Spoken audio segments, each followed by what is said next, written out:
Hi, I'm Dr. Matt Rasmussen with Periodontics and Implant Dentistry of Tallahassee. A common question that comes up is in regards to local anesthetic and sedation options. I wanted to spend some time today to go over the best tips and tricks and things related to sedation as well as local anesthetic and ways that we can set ourselves apart so the patient has a very comfortable experience during any dental procedure. Dental anesthesia can be broken up into a few different categories. Sometimes when patients are talking about quote-unquote dental anesthesia, they're referring to something called sedation. This can be something like laughing gas or oral sedation where the patients are more relaxed in the chair. However, strictly speaking, dental anesthesia is the numbing process when the patient's in the chair. Now, this is broken up into a few phases.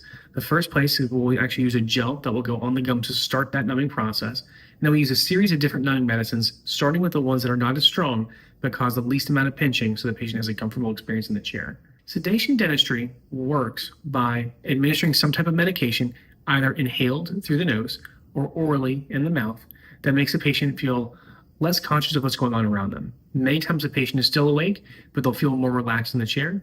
With more significant steps of sedation, the patient may not remember the procedure after the fact. A common question that comes up is how safe is dental anesthetic? I believe this question comes up because in the past, sedation medications as well as anesthetic medications have not been used in a safe way. Fortunately, technology has improved greatly within dentistry. So many patients who had poor experiences in the past when they were younger will be very pleasantly surprised at how safe, effective, and comfortable dental procedures can be with dental anesthetic. A common question that comes up in our office is what's the difference between local anesthesia versus other types of anesthesia?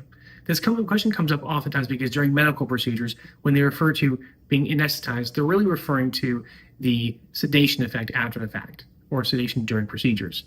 Local anesthetic is the process of getting an area where you do not physically feel the area so a dental procedure can be performed successfully. However, this does not have an effect on the wakefulness or sleepiness of the patient. Otherwise, sedation dentistry, either inhaled or oral sedation, are types of medications that are administered to affect the level of consciousness of the patient, meaning the patient may not be fully aware what's going on, they may not remember after the fact, or they may even fall asleep during the appointment. Something that we take a great deal of pride in is the type of dental anesthesia that we give, the order that we give it, and specifically in a way that sets us apart from many other offices. Now, I won't compare our office directly to other practices. I'm going to mainly focus on the positive effects of what we can do for our patients. We are very specific in our protocols regarding dental anesthesia. Our primary goal is to make it so that you feel as little as possible while getting numb. The way that we do this is through a couple of things that are honestly common sense, but they take very specific protocols. The first thing that we do is we're going to use a numbing jelly that's going to be specifically placed on the area to start the numbing process. We'll also know which areas in the mouth are least likely to have any kind of pinching or feeling when we start the numbing medicine. So we'll start in the locations where you're least likely to feel anything first and give it plenty of time to soak in. Once it soaks in, the surrounding areas are already partially numb, so then we can go to those other areas. Another thing that we do that's very specific about our office is we use a particular type of numbing medicine called Citinus, which is the one that pinches the least when it goes into the body.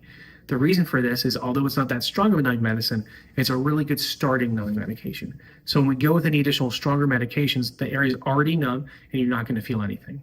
These are some of the specific protocols that we use that really help patients have a very good experience in our office regarding dental anesthetic. Sedation dentistry is very helpful for patients in specific circumstances.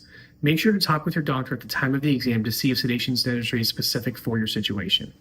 Now, the most common concerns that come up with patients where they would want to have sedation dentistry either relate to the patient's, I'll call disposition, meaning they've had poor experiences in the past and they're very fearful of the dentist, or they have significant dental anxiety.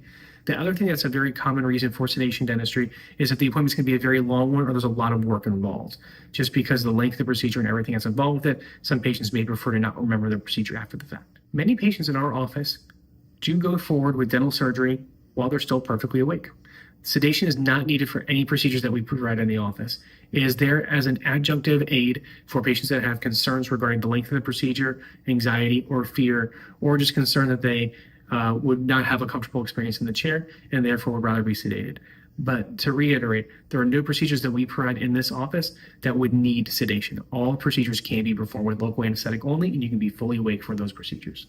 After receiving local anesthetic or anesthesia at the dentist, that medicine will still be in place for a period of time. Sometimes patients report this will be in effect for a few hours. For certain longer procedures or use a longer lasting night medicine, you may notice slight numbness for the remainder of the day.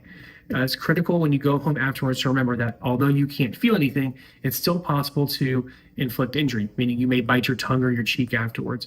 So eat soft foods or liquids after any kind of dental surgery, or make sure to eat on the other side of the mouth so you're staying safe while the numbing medicine is still wearing off. A very common question that comes up, specifically amongst patients who are middle or older aged, is that they had anxiety associated with dental procedures. Many times they report that when they were younger, they had a bad experience. Fortunately, technology has improved dramatically with local anesthesia, meaning that they're not going to have to feel pain the way that they did when they were younger with dental procedures. Dental anesthetic is fantastic in reducing the amount that a patient will feel and therefore have a more comfortable experience in the chair. Because patients can sit comfortably knowing they will be fully numb for the procedure, this oftentimes by itself reduces the anxiety that the patient has because, again, they're concerned about having something similar happen to when they were younger. I hope through this video, we've been able to answer some of the most common questions regarding dental anesthesia and certain sedation options as well.